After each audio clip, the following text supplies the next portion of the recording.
Hola gente, en esta lección, la lección 26 de la serie R para Ciencia Política, vamos a estudiar la regresión lineal múltiple y hay que empezar comprendiendo que el gran poder de la regresión lineal múltiple es que nos permite hacer una interpretación ceteris paribus de las distintas variables que van a componer nuestro modelo, aunque no hayan sido recogidas en un experimento aleatorio. En el mundo social existen pocos factores que no estén relacionados por causas comunes, generalmente las variables se correlacionan de alguna u otra manera, en mayor o menor grado. La regresión múltiple es atractiva porque nos permite realizar esta clase de análisis como si fueran independientes, como si hubiesen sido recogidas de un experimento en el que controlamos las variables. No obstante, solamente va a hacer una interpretación poderosa de ceteris paribus cuando no existe una relación fuerte entre las variables independientes, o si no se produce un problema cuando las variables están fuertemente correlacionadas, y es algo que vamos a ver también a futuro. Esta serie de lecciones está orientada a la práctica, pero un repaso teórico es vital para entender los contenidos que vamos a revisar, y para esto es recomendable repasar la materia que pueden encontrar en este artículo de William Berry, se llama Understanding Regression Assumptions, donde va a haber los supuestos del modelo de regresión lineal, que es muy importante. Lo primero que hay que hacer siempre es verificar que el modelo cumple los supuestos, porque si no, estamos aplicando un modelo de forma crítica. Entonces, primero la teoría, después hacen un modelo que represente bien la teoría, después indican qué variables van a representar bien lo que ustedes pusieron en su modelo, después revisan que estas variables cumplan los supuestos del modelo de regresión lineal, y ahí recién pueden comenzar a aplicar un modelo de regresión lineal. Esa es como la lógica de esto. Claro, podemos hacerlo si no, pero no garantizamos buenos resultados. Entonces un modelo fuerte tiene que seguir esta secuencia de pasos. También los supuestos de Ulrich, que son 5.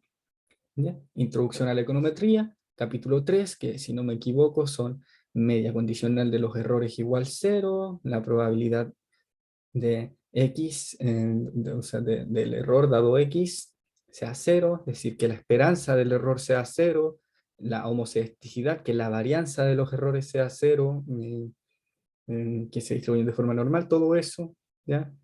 Eh, Variables independientes con una relación lineal y muestreo aleatorio, todas esas variables están en Ulrich, él las va a exponer de una manera mucho mejor, ¿ya? Disculpen mi teoría oxidada. Y después tienen Paul Kelstedt y Guy Witten para una aplicación directa en The Fundamentals of Political Science Research, capítulo 10. Y con todo eso vamos a proseguir con el video ya más teórico, sin más introducción. Carga de bases. Vamos a utilizar la base de Fitch, yo en este caso ya la tengo cargada porque es la que vimos en el video de regresión lineal simple. Recordemos las variables que tenemos. Tenemos una variable dependiente que es el índice de democracia inverso de Freedom House porque está invertido. Nuestras variables van a ser las siguientes: Muslim, que es la tradición religiosa musulmana; Income, que es el PIB per cápita, que yo le puse PIB per cápita, pero en realidad es el ingreso per cápita; ELF, fraccionamiento étnico-lingüístico; Kraut, el crecimiento anual; Britcol, herencia colonial británica; Postcom, herencia comunista; OPEC, miembro del OPEP. No voy a usar todas las variables en estos modelos. Los paquetes yo ya los cargué. Library, tidyverse, library scheme, R, core esto es para, y Stargazer. Tidyverse es el paquete, el ecosistema de paquetes que utilizo para trabajar, para manipular datos, para rechepear, o sea, como digo, cambiar la forma de las bases de datos, crear variables, etcétera. Para todo eso uso tidyverse. Schemar es para presentar un resumen de la base de datos, para hacer análisis exploratorio.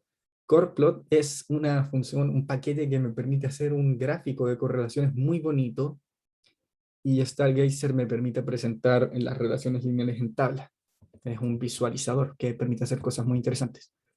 Entonces, como mi base está en formato .rds, vamos a usar la función readRDS, la dirección del archivo, pero luego vamos a seleccionar todas las variables menos la variable num, que es una variable de identificación que me dice el número de la variable.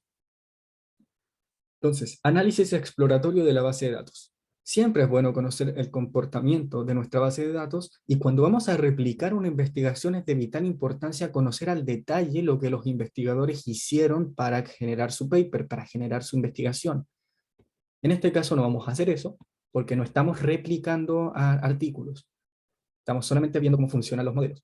Podemos generar un resumen detallado con la función skim del paquete skimr. En este caso yo ya la corrí. Tenemos el nombre de mi base, que es fish. Yo le puse fish. Tiene 149 observaciones para 10 variables. Tenemos una variable de tipo factor, que es el nombre, ¿ya?, de los países, y 9 variables de tipo numérico. Y estas son las variables de tipo numérico. En este caso yo la corrí con la función num, pero si yo saco esa función num, no va a estar. O sea, si yo lo corro de nuevo, no va a estar la función num, porque yo ya la saqué. Entonces vamos a esperar un poco que se cargue el nuevo resultado. Y ahí está. Lo otro que vamos a utilizar es glimpse. Y glimpse me permite ver las primeras observaciones de cada variable, así como el tipo de variable. Entonces tenemos 149 observaciones para 10 variables, una de tipo factor, que es un tipo numérico, está ordenado en factores, ¿ya?, y las otras 8 son de tipo numérico. Bueno, es posible que queramos analizar las correlaciones entre las variables de nuestro modelo, y existen hartas formas de hacerlo. Para el modelo de regresión simple habíamos visto una, pero considero que para cuando queremos comprobar que no hay variables independientes fuertemente correlacionadas en un modelo múltiple, podemos hacer una matriz de correlaciones. Y esto se puede hacer con ggplot2, que se carga junto a tidyverse, y el paquete coreplot, porque el paquete coreplot va a usar la misma gramática que ggplot2. Entonces, vamos a crear los coeficientes de correlación para cada par de columnas. Por defecto nosotros usamos el método de correlación de Pearson, porque es, primero, la función por defecto de la base, y es el más utilizado. Entonces, ¿cómo creamos una matriz de correlaciones? Vamos a crear el objeto fishCore, que son las correlaciones de la base fish, que va a ser igual a fish, pero luego seleccionar menos country, porque las correlaciones no se pueden hacer para variables que son categóricas, para cadenas de texto, solamente para números. Y luego vamos a usar la correlación de todas las variables de la base, esto significa ese punto, usando solamente las observaciones completas, eso significa complete obs, ¿ya?, para evitar problemas con valores NA y similares, ¿ya? Y luego vamos a redondear esto, vamos a redondear todas las variables a 2 decimales, a la centésima. Entonces esto nos va a generar un objeto, ¿ya?, que si yo se los presento, se abre así. Bien. La tabla es fácil de leer, pero si tenemos más variables va a ser difícil de leer. Entonces, ¿cómo podemos presentarla de una mejor manera? Y una buena idea es usar un gráfico. Entonces podemos hacer simplemente coreplot, fishcore, y me va a aparecer un gráfico de puntos donde el color indica la fuerza de la correlación. 1 para correlaciones positivas, que si se dan cuenta, la variable con la misma variable siempre va a ser una correlación perfecta de 1, porque son el mismo valor. Y 1 menos 1, que va a tener un color rojo oscuro. Entonces, esto me permite a mí ver de una manera muy rápida dónde están las correlaciones fuertes. Por ejemplo, existe una correlación negativa fuerte entre nuestra variable de interés y Muslim, ya que es la tradición musulmana, y también con el ingreso. Son variables que superan o están cerca de 0.5.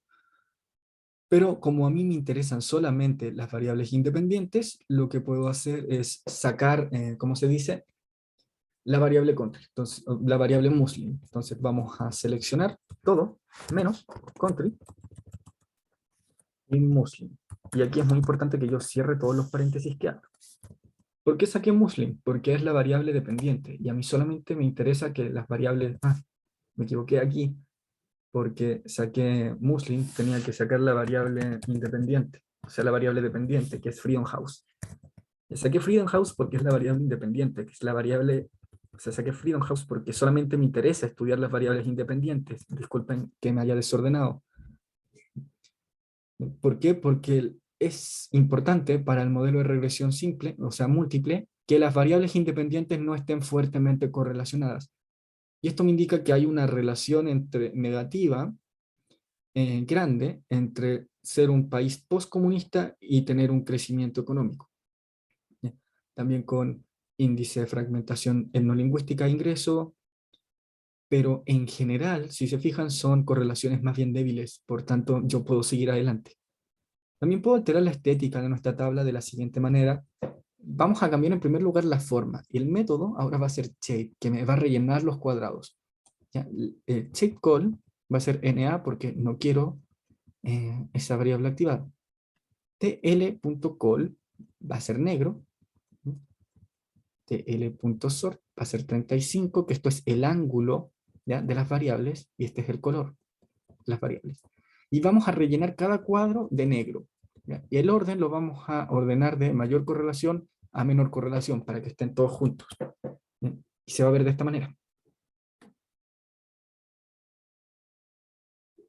Entonces ahí está nuestra variable, y como podemos ver no existen correlaciones fuertes entre las variables independientes. Y como no tenemos ninguna correlación fuerte, ninguna variable, vamos a crear nuestro modelo. Bien, vamos con el modelo de regresión lineal múltiple. La forma para crear un modelo de regresión sigue lo que ya hemos visto, solo que ahora vamos a agregar el resto de variables con un signo más.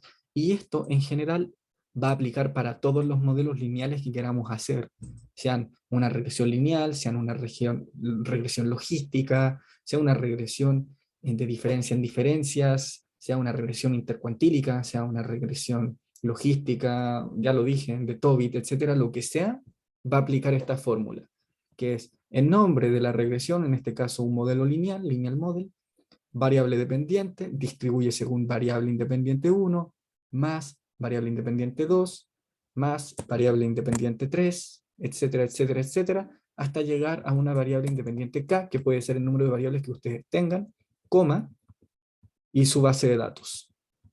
Entonces yo voy a crear un modelo lineal, donde mi variable dependiente, el índice de democracia de Freedom House, se explique por el ingreso per cápita más la fragmentación etnolingüística, y estos datos los vamos a sacar de la base Fitch. Creamos nuestro modelo y vemos el resumen de nuestro modelo. Entonces, tenemos que los residuales van desde menos 3.9 hasta 3.1, pero realmente importante aquí son los coeficientes. El intercepto no me interesa tanto, el intercepto es el valor que va a tomar la regresión, el valor que va a predecir la regresión, cuando tanto el ingreso como la fragmentación etnolingüística es igual a 0, tiene un valor teórico, pero en la práctica aquí no nos sirve de mucho. ¿Y qué significa esto? Primero es una interpretación ceteris paribus. Esto significa que en promedio, y eso es importante, no hay que guardarse ninguna cosa cuando uno va a interpretar una regresión. En promedio, el aumento en una unidad del ingreso trae un aumento de 0.04 unidades en el índice de democracia, ¿sí?, manteniendo todo lo demás constante. Es decir, si ELF no varía, en promedio, un aumento en income trae un aumento de 0.04 en la variable dependiente, que es el índice de democracia. A su vez, si income no varía, si income se mantiene constante, en promedio el aumento en una unidad de la fragmentación no lingüística va a tener un efecto de menos 1.1 en el índice de democracia. Aparece el error estándar, el estadístico T, y lo que ustedes se tienen que fijar es el valor T, que en este caso es de 1.5 elevado por 10 elevado a la menos 12 y de 0.009. Entonces, nos fijamos ahora en el R ajustado, que es el porcentaje que ajusta, el porcentaje de ajuste de nuestro modelo, explica 0.38%, de la variable dependiente, que es el índice de democracia. Explica un 38% del índice de democracia. Pero cuando tenemos modelos de regresión lineal, siempre que agreguemos variables explicativas, va a aumentar el R cuadrado. Por tanto, nosotros nos tenemos que fijar, y sobre todo cuando comparemos varios modelos, en el R cuadrado ajustado, porque este es el valor que va a determinar cuándo una regresión explica mejor un fenómeno que otra, y cuando tienen distinto número de variables. También podemos observar el estadístico de F, que en este caso es significativo, porque es menor que 0.05, lo que significa que nuestro modelo sí hay evidencia, no hay evidencia para descartar que nuestro modelo explique el fenómeno. Y esto es importante porque a veces puede que ninguna de sus variables independientes les aparezca como estadísticamente significativa, y sin embargo el conjunto de ellas sí. ¿Ya? Por eso tienen que siempre chequear todos estos valores que les van a aparecer: el R cuadrado, el R cuadrado ajustado y el estadístico de F. Nosotros podemos crear más de un modelo, ¿ya? Pero primero quiero presentarles cómo se vería esto en Stargazer. Entonces, para esto vamos a escribir el nombre de nuestro modelo, modelo 1, y lo vamos a presentar como una tabla, que para hacer esto escribimos type igual text, vamos a ponerle un título, yo le puse modelo OLS, ¿ya? Y el nombre de las columnas, modelo 1. Pero también le podemos poner un formato de salida con out, una fuente con notes, etc. Entonces, nuestra variable dependiente, Freedom House reversa, modelo 1, income, elf y la constante. ¿No? Entonces esperemos que cargue un poco y como pueden ver esto ya es más fácil de ver. Prosiguiendo, podemos crear más de un modelo para comparar con el R2 ajustado. Entonces vamos a crear un modelo 2 y un modelo 3. El modelo 2 va a explicar el índice de democracia en términos de crecimiento económico e ingresos. Y el modelo 3 lo va a explicar en términos de crecimiento, ingresos, tradición musulmana y fragmentación étnico-lingüística. Podemos comparar las tres regresiones con Stargazer de la siguiente manera. Stargazer, todos los modelos que quiero, en este caso son modelo 1, 2 y 3, los quiero presentar como una tabla, así que pongo type.text, el título, comparación de modelos, el nombre de las columnas, modelo 1 se va a llamar el modelo 1, modelo 2, el modelo 2, y modelo 3 el 3. El formato de salida, que es como se va a guardar en mi directorio, se va a guardar como una tabla en formato HTML. El nombre de la variable dependiente, tip.var.labels, índice de democracia, y las notas, donde yo puedo poner la fuente, elaboración propia en base a Fitch 1980. Entonces esto se va a ver de la siguiente manera. Espero yo a que cargue.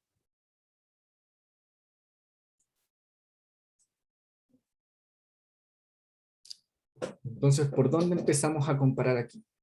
Vemos que en el modelo 1, que es el que ya vimos, ¿ya? Y lo vamos a comparar con el modelo 2. En el modelo 2, el crecimiento tiene un efecto estadísticamente significativo, testeado a un nivel de al 0.01, ¿ya? Con un nivel de significancia del 1%, ¿ya? O sea, un nivel de confianza de 99, de que tiene un efecto sobre nuestra variable dependiente, que es el índice de democracia. ¿Cómo se interpreta esto? Significa que en el modelo 2, manteniendo todo lo demás constante, el crecimiento económico tiene en promedio, al aumentar una unidad, un aumento de 0.1 en el índice de democracia. ¿Ya? La variable ingreso también es significativa al 99% de confianza y 1% de significancia en el modelo 2.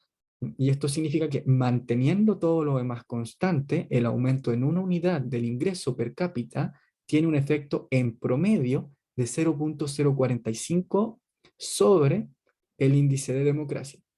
El intercepto aquí, ya dijimos, no tiene un valor práctico, solamente teórico.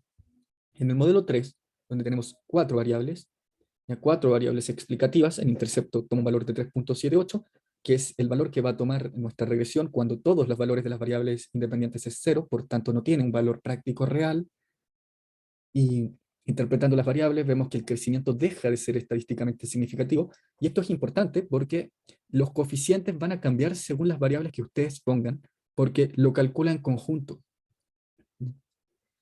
En cambio, sí son estadísticamente significativos el ingreso per cápita, la tradición musulmana y la fragmentación étnico-lingüística. Salvo que la fragmentación étnico-lingüística es estadísticamente significativa al 10%. Y normalmente nosotros trabajamos con niveles de confianza del 95%, es decir, que queremos al menos 2 asteriscos. Incluso ahora se han puesto más exigentes con el valor P y piden que esté testeado al 1%. Entonces ustedes se tienen que fijar que tenga 3 asteriscos o cuanto menos 2. Y en este modelo son variables explicativas importantes, la tradición musulmana y el ingreso. Esto significa que en promedio, si todo lo demás se mantiene constante, el aumento en una unidad del ingreso per cápita va a tener un efecto de 0.036 sobre el índice de democracia. Y significa también que en promedio el aumento de una unidad en la tradición musulmana, es decir, si el país es musulmán, si el país tiene tradición musulmana, va a haber un efecto de menos 1.51 en la variable de interés, ya que es el índice de democracia. Ahora, para comparar qué modelo explica mejor, tenemos que ver los GR cuadrados. El R cuadrado de nuestro modelo 1 explica 38% del modelo, o sea, del índice de democracia. El R cuadrado del modelo 2 explica también 38%, es decir, estos modelos parecen tener el mismo efecto predictivo, el mismo valor predictivo, y el modelo 3 explica 0,53, pero el modelo 3 tiene más variables.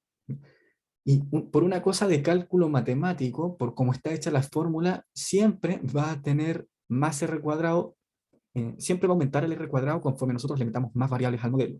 Por tanto, cuando tenemos un modelo de regresión lineal múltiple, hay que considerar el R cuadrado ajustado. Y al considerar el R cuadrado ajustado, vemos que el modelo 3 sigue explicando más que los dos modelos anteriores, que explica 52% del observado. Estos son el residual de los errores estándar, y el estadístico F, que me dice que en el fondo las tres variables, las tres modelos en conjunto son significativos. Entonces, podemos graficar los valores predichos y observados para un predictor. Yo voy a tomar el modelo 3, vamos a crear la variable predicted en la base Fish, con Fish-peso predicted, predict modelo 3. Otra forma de hacer esto es con mutate. O sea, esto podrían haberlo escrito así también, Fish, pero luego mutate, predicted es igual a predict modelo 3. ¿Ya? Podrían haber hecho esto también. Pero yo considero que esta manera es más fácil. Además, así me enseñó mi ayudante Andrea, que todo esto lo aprendí de él en el curso Análisis de Datos Políticos con Carmen Le Foulon en 2008 en el instituto. Y esto creo que lo sacaron de internet y me gustó mucho. En el fondo vamos a ver la diferencia entre los valores residuales y los valores predichos. Si la regresión me tira valores más altos, o sea, si los valores de verdad son más altos que lo que el modelo predice o si son más bajos que el modelo predije. Entonces esto lo vamos a hacer con el nombre de la base, Fish, pero luego ggplot, porque vamos a hacer un gráfico, mapping igual a s income como variable x y frep como variable y. Vamos a hacer un segmento, vamos a crear segmentos dentro de este gráfico donde el segmento X va a ser el ingreso, el Y va a ser los valores predichos, ¿ya? Y alfa va a ser 0,2. Entonces con esto vamos a ver los valores predichos de ingresos que me tira la regresión. Luego vamos a crear geopoint, porque esa va a ser nuestra figura, y el color va a ser el color de los residuos. Después vamos a hacer una escala de color donde cuando está bajo, cuando el residuo es menor que lo observado, es blue, cuando esté alto va a ser red, rojo. Las guías las vamos a desactivar para que el gráfico nos quede bonito, le vamos a poner un tema y le vamos a poner etiquetas. Y esto se va a ver así.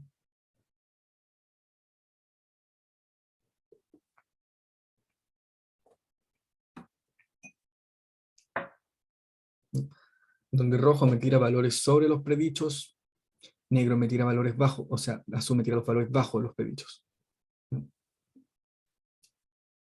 Y eso es como para ver qué tan bien ajusta el modelo.